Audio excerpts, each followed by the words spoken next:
شیرو چې یاره حافظه زما د چرګې ده اوس دې کشي کړی وم خو بیا راغلم یو ساعت مخکې مو شعرونه ویلي وو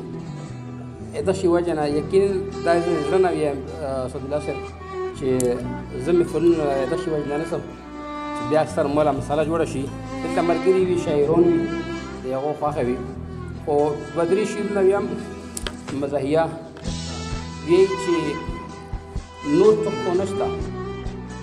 زه و ته یو نور څوک خو نشته زه و ته یو هسې په خپلو کې یو منصف صاحب نور څوک خو نشته زه و ته یو هسې په خپلو کې یو او خدای که په 2 روپۍ مونږ ښه یو هسې په خپلو نور څوک خو نشته زه و ته یو هسې په خپلو کې یو او خدای که په 2 روپۍ مونږ ښه یو هسې په خپلو کې یو او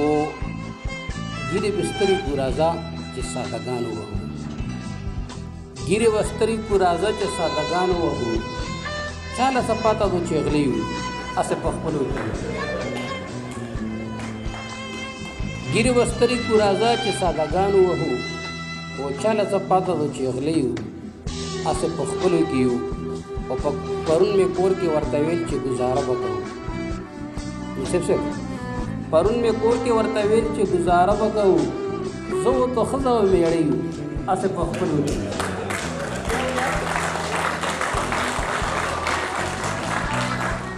پرون مې کور کې ورته ویل چې ګزاره به کوو زه ورته ښځه او مېړه یو هسې په خپلو کې یو سعدالله صاحب وایي چې یو شعر وایي مو مخکې په پیرل کنټیننټ هوټل کې یو شعر ویلی و وایي چې د غوښې سره چې پیازه وایي چې زه و یو کاټ وایي د غوښې سره چې پیازه وایي چې زه و یو کاټ وایي بیا ښه چې په ماړه خېټه اوده وایي و یو کاټ وایي او یوه غورو ته ویلوړه وایي چې تورو ته لوېشلی یوه غورو ته ویلوړه وایي چې تورو ته لوېشلی تربه وای او شوده وای او موسته وای او یو کاټ وای او چیچی وای او منچی وای او پانچی وای په ناشتا کې چیچی وای او منچی وای او ناشته وای په ناشتا کې یو شل چې پراټې سیر ګبینه وای او یو کاټ وای او وی چې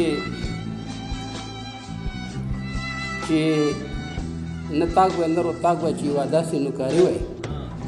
نه تاګ وای نه رو تاګ وای بس یوه داسې نوکاري وای چې ښه غټه تنخوا مې په کوله وای و یو کاټ وای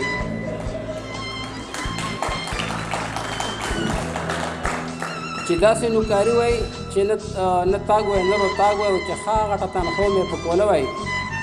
و یو کاټ وای او نه سور مې توکولی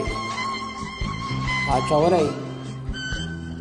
نو سور مې توکولی اچولی دغه شعر نه ویښ خو ګیري شعر یې داسې و چې په منځ کې یې دریو چې راته اسام وای پکې پلان وای په منځ کې یې دریو چې راته اسام وای پکې پلان وای و چې لاندې راځي زه و سار لته وای یو کاټ وای